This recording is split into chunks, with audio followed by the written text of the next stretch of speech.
IT. Park Hinjawadi गेल्या काही दिवसांपासून संपूर्ण महाराष्ट्रात गाजत आहे. ते म्हणजे तासभराच्या पावसाने हिंजवडीला आलेलं वॉटर पार्कचं रूप. या हिंजवडीचा व्हिडिओ सोशल मीडियावर चांगलाच व्हायरल झाला. त्यानंतर उपमुख्यमंत्री अजित पवार यांनी भल्या पहाटे हिंजवडीचे दौरे करत रस्त्यावर अतिक्रमण करणाऱ्यांवर कारवाई करण्याचे आदेश दिले. परंतु आता हिंजवडीतले रस्ते नोंदणी करण्याच्या विरोधात मान ग्रामस्थ एकवटले असून आज पूर्ण मान गावातील ग्रामस्थ एकत्र येत रस्त्याच्या बाबत अजित पवार यांनी तसेच सरकारने विचार करावा असे मत यावेळी मांडण्यात आले. आमचं आय.टी. पार्क परिसरातील रस्ते रुंदीकरणाला विरोध नाही, मात्र आमच्या गावातील गावठाणचे रस्ते हे फक्त 24 मीटर रुंद करण्यात यावे व गावठाणबाहेरील रस्ते 36 मीटर रुंदीचे करण्यात यावे अशी मागणी मान ग्रामपंचायतीच्या ग्रामस्थांनी केली. रस्ते मोठे करून सर्व आय.टी. इंजिनियर कंपन्यांना फायदा होईल, परंतु अशाने आमचं काय असा सवाल ग्रामस्थांनी थेट अजित पवार यांच्याबरोबर सरकारला विचारला आहे. आय.टी. पार्कमधील रस्ते रुंदीकरण करत असताना प्रशासन फक्त आय.टी. पार्क परिसरात काम करणाऱ्या अभियंत्यांचेच म्हणणं विचारात घेतात आणि स्थानिक नागरिकांच्या हरकती धुडकावून लावतात असा दावा माणगावच्या ग्रामस्थांनी केला आहे. एकीकडे हिंजवडी फेज 1 ते फेज 3 असा 36 मीटर रुंदीचा उड्डाणपूल बांधण्याचे नियोजन राज्य सरकारने केलं आहे, तर दुसरीकडे त्याच्या 36 मीटर रुंदीच्या उड्डाणपुलाखाली रस्ता देखील 36 मीटर रुंद करून राज्य सरकार आय.टी. पार्क परिसरातील ग्रामस्थांवर अन्याय करत आहे असं मत मान ग्रामपंचायतीच्या ग्रामस्थांनी केला. रस्ता रुंदीकरण करत असताना मान ग्रामपंचायत गावठाणातील मंदिर, शाळा, दुकान आणि नागरिकांचे घर बाधित होत आहेत. रस्ता रुंदीकरणात बाधित होणाऱ्या ग्रामस्थांचा विचार प्रशासन जर करत नसेल तर शेवटी अजित पवारांच्या धोरणाविरोधात आम्हाला न्यायालयात दाद मागावी लागेल असा इशारा माणगावच्या ग्रामस्थांनी दिला आहे. सर्वप्रथम प्रशासनाने आम्हाला बांधकामं खाली कराय अनधिकृत बांधकामाच्या नोटिसा दिल्यात. भूसंपादनाची कुठल्याही प्रकारची नोटीस नाही आहे. भूसंपादन हे आमचं बळजबरीने केलेलं जात आहे. मोठ्या प्रमाणात पोलीस बंदोबस्त PMRDचे अधिकारी येत आहेत भूसंपादनासाठी. सर्वप्रथम त्यांनी बांधकामं खाली केली. आता बांधकामं खाली केल्यानंतर भूसंपादनाला ते आम्हाला जागा आमच्या ताब्यात घेऊ पाहत आहेत. त्याला आमचा विरोध आहे. भूसंपादनाची कुठल्याही प्रकारची नोटीस त्यांनी आम्हाला इश्यू न करता भूसंपादनाची जागा आमच्या ताब्यातून घेऊ पाहत आहेत. दुसरी एक महत्त्वाची गोष्ट की हा रस्ता रुंदनीकरण होत असताना मान गावामध्ये सिटी सर्वे काही येत आहेत. सिटी सर्वे असल्यामुळे इथे मोठ्या प्रमाणात घरं, शाळा आणि दवाखाने येत आहेत ह्या रस्त्यामध्ये. जर आत्ता नुकताच माहिती मिळाल्यानुसार दादांनी ह्या रस्त्यावरती ओव्हरब्रिज केला आहे. ओव्हरब्रिज जर होत असेल फेज 3 ते फेज 1 पर्यंत, तर मग हा रस्ता मोठा कशासाठी करायचा? वरूनही 4th लेन 6th लेन करा म्हणताय दादा, खालूनही 6th लेन करा म्हणतात. जर वरूनही 6 लेन झाला तर खालून 6 लेन कशासाठी? दुसरी एक महत्त्वाची गोष्ट येते की ह्या रस्त्याच्या दोन्ही दुतर्फा बाजूला हा जो काही रस्ता झाला आहे 1981 पासून कुठल्याही प्रकारचा भूसंपादनाचा मोबदला दिला नाही. कुठल्याही शेतकऱ्याला संपादनाचा मोबदला मिळाला नाही. आजपर्यंत ह्या रस्त्यावरती कुठला इपेसा नाही, TDR नाही, पैशाच्या स्वरूपाचाही मोबदला नाही. गावठाण हद्दीच्या बाहेर 30 मीटर करावा आणि गावठाण हद्दीमध्ये तो 24 मीटर करावा ही आमची वारंवार दादांना मागणी आहे. पण दादा आमचं कुठल्याही प्रकारचं ऐकून घेण्याच्या भूमिकेत नाही आहे.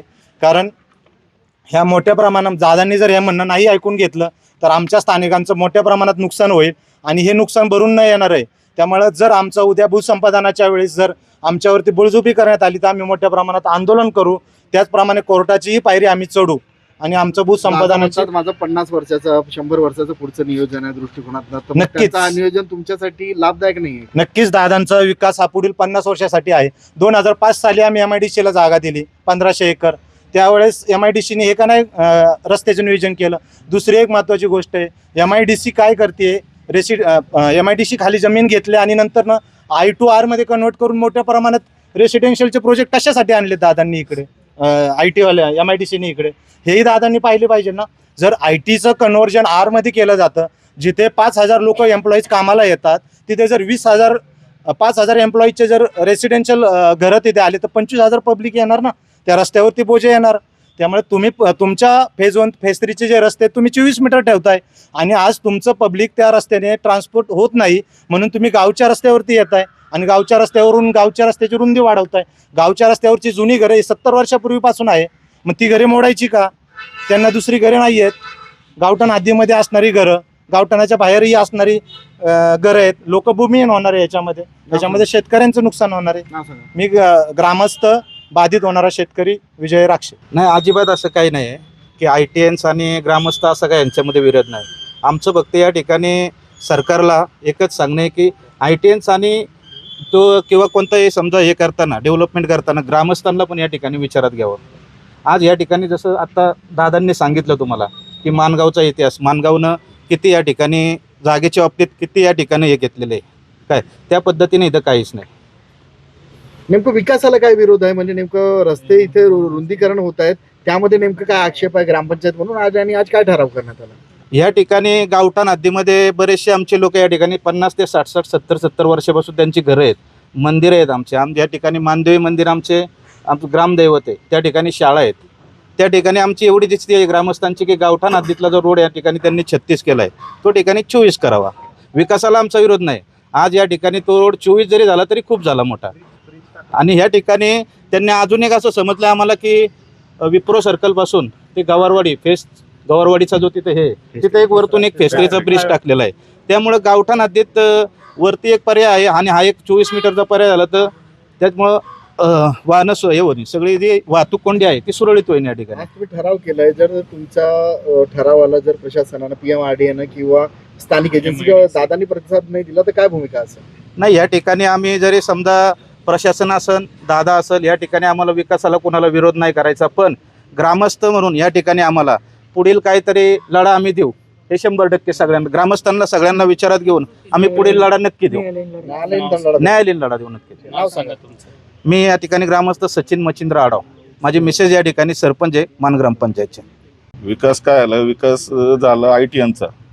ग्रामस्थ जे होते ते तसेच राहून गेले. आमचे जे 1200-1300 एकरवरती शिक्के पडले, त्याच्यानंतर आम्हाला त्या जागेत काहीच करता येईना. त्याच्यामुळं आमचा विकास राहिलेला आहे. आणि आमची आज मागणी एकच आहे या ग्रामसभेच्या ह्याच्यातून की बाबा जो गावठाण हद्दीतला रस्ता आहे तो 24 मीटर व्हावा आणि गावठाणच्या बाहेर जो आहे तो 30 मीटरचा करावा. विकास व्हावा आम्हाला पण वाटतं, रस्ते मोठे व्हावं, सगळं व्हावं, आमचा त्याला विरोध नाही.